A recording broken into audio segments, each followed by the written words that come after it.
नमस्कार, राष्ट्रपोस्ट से मैं पवन केसवानी।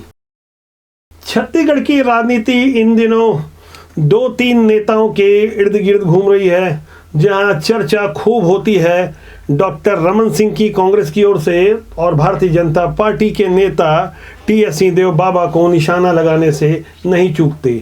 स्वास्थ्य मंत्री टी.एस. सिंहदेव ने एक बार फिर कहा कि मुख्यमंत्री बनने की इच्छा किसकी नहीं होती। हालांकि ये पहला मौका नहीं है, न जाने कितने बार अलग अलग मंचों से मीडिया के अलग अलग वर्गों में टी.एस. सिंहदेव बाबा ने अपनी इस इच्छा को प्रकट किया। हाल में ही उन्होंने पूर्व मंत्री अमितेश शुक्ला को भी इसमें शामिल कर लिया और बताया कि भला किसकी इच्छा मुख्यमंत्री बनने की नहीं होगी। इस पर भारतीय जनता पार्टी की ओर से छत्तीसगढ़ का प्रतिनिधित्व कर रही केंद्रीय मंत्री रेणुका सिंह ने उन्हें कमजोर बता दिया। इच्छा की बात नहीं होती है, जिम्मेदारियों की बात होती है। मन में जितने हम हैं, अमितेश भाई हैं, तो क्या ये मुख्यमंत्री नहीं बनना चाहेंगे? आप हो, आपको मौका मिले, आप मुख्यमंत्री नहीं बनना चाहोगे? आप भी बनना चाहोगे। मेरे को भी मौका लगेगा तो मैं भी जिम्मेदारी निभाने की कोशिश करूंगा।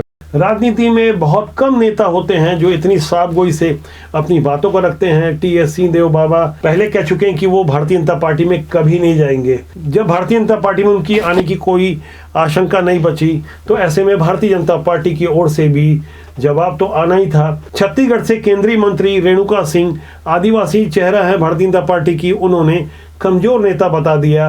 रेणुका सिंह ने क्या कहा, इसे आप ध्यान से सुनिए।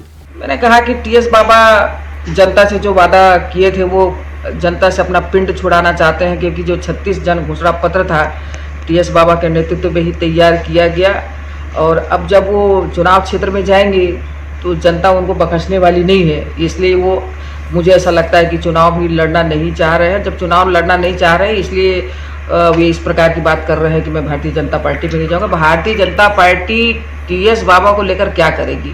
हम एक कमज़ोर नेता हम अपने पार्टी में लाने से हमें कोई फायदा नहीं होगा। हमारे पास एक मजबूत टीम है। छत्तीसगढ़ की राजनीति में रुचि रखने वाले अच्छी तरह से समझते हैं जिस तरह से भारतीय जनता पार्टी टी.एस. सिंहदेव बाबा से आस लगाए बैठी है कि सरगुजा संभाग में उन्हें कोई फायदा मिल सकता है। टी.एस. सिंहदेव जिस तरह से नाराज चल रहे हैं, तमाम तरह की बातें रखी जाती है। वहीं दूसरी तरफ कांग्रेस की ओर से सीएम भूपेश बघेल और कांग्रेस के रणनीतिकार अच्छी तरह जानते हैं कि भाजपा की सबसे कमजोर कड़ी कोई है तो है डॉक्टर रमन सिंह। अगर डॉक्टर रमन सिंह के 15 साल के कामों का हिसाब मांगा जाए, बार बार उन पर व्यक्तिगत प्रहार किए जाए, तो इससे फायदा कांग्रेस को मिलेगा। हालांकि भारतीय जनता पार्टी ने भी डॉक्टर रमन सिंह को पहली वाली पोजीशन से अलग रखा है, लेकिन डॉक्टर रमन सिंह अपना स्थान छोड़ना नहीं चाहते। वो कोई मौका नहीं छोड़ते हमला करने का। 2 महीना पहले मंझे हुए पॉलिटिशियन डॉक्टर रमन सिंह ने कांग्रेस के ऊपर कड़ा प्रहार करते हुए कहा था कि कांग्रेस के विधायक छोड़ कर जा रहे हैं। जिस वक्त बयान दे रहे थे डॉक्टर रमन सिंह अच्छी तरह जानते थे इस पर पलटवार होगा और एक बार फिर वो सुर्खियों में बने रहेंगे। डॉक्टर रमन सिंह के उस पुराने बयान को सुनिए और आज के परिपेक्ष में जो सीएम भूपेश बघेल उनके बारे में कह रहे हैं, उन्हें भी आप गौर से सुनिए। जो स्थिति कांग्रेस की है कि विधायक आज से जो 70 रोल पार्टी के हैं, वो उनकी हिम्मत चुनाव लड़ने की नहीं है, मैदान में जाने की नहीं है। रमन सिंह जी अपने टिकट की चिंता करें। कि पुरेंद्रेश्वरी देवी जी तो बोल चुकी हैं कि वो छोटा चेहरा भी नहीं है, केंद्रीय नेतृत्व तो विश्वास भी नहीं कर रहे हैं।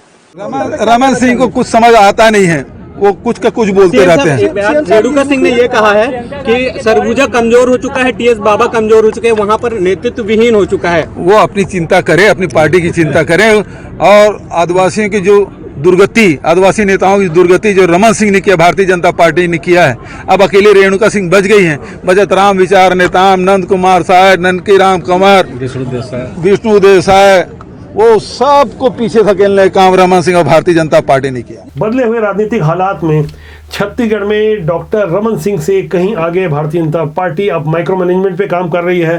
विचारधारा की बात सामने आ रही है। अगर 2021 का मौका था तो उस समय भारतीय जनता पार्टी की प्रभारी रही डी पुरेंद्रेश्वरी ने मीडिया के सामने खुले तौर पर साफ साफ समझा दिया था कि कोई चेहरा चुनाव नहीं लड़ेगा। बावजूद इसके डॉक्टर रमन सिंह इस बयान के कुछ समय बाद कह चुके थे कि एक छोटा चेहरा मेरा भी। छत्तीसगढ़ में भारतीय जनता पार्टी के रणनीतिकारों को डॉक्टर रमन सिंह का यही व्यवहार रास नहीं आता है।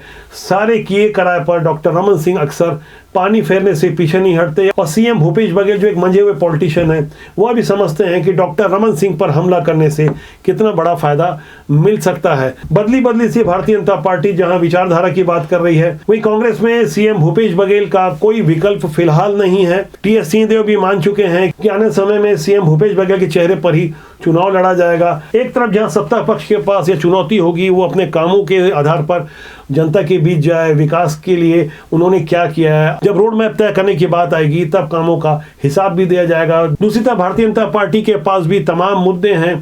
केंद्र की योजनाओं को लेकर भारतीय जनता पार्टी विकास के नाम पर वोट मांगने जाएगी। इसके अलावा राज्य सरकार के पुराने चुनावी वादे याद दिलाए जाएंगे। आरक्षण, शराबबंदी जैसे तमाम मुद्दे और धर्मांतरण, लॉ जिहाद जैसे तमाम संवेदनशील मुद्दे हैं जहां बस्तर में डीलिस्टिंग को लेकर एक बड़ा आंदोलन खड़ा किया जा रहा है। भाजपा के अनुषंगिक संगठन विश्व हिंदू परिषद जैसे तमाम संगठनों का ऐसे आंदोलन को समर्थन है।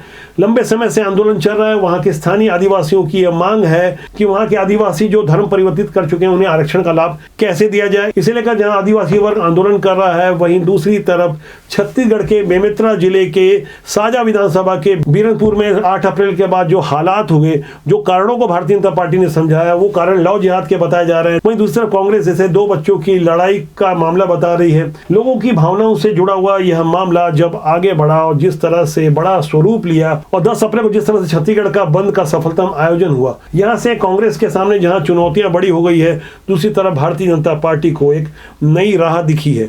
बदले बदले हालात में छत्तीसगढ़ की राजनीति को आप भी खूब समझ रहे होंगे। नए दौर में जहां विकास के मुद्दे कहीं पीछे छूटते नजर आ रहे हैं और वहीं दूसरे मुद्दे भी आप हावी हो रहे हैं। इस पर आपकी क्या राय है कमेंट सेक्शन में जाके जरूर लिखिएगा। राजपूत आपका अपना जनमंच है, आप हमारे साथ बने रहें। लाइक शेयर के साथ सब्सक्राइब करना न भूलें। नमस्कार।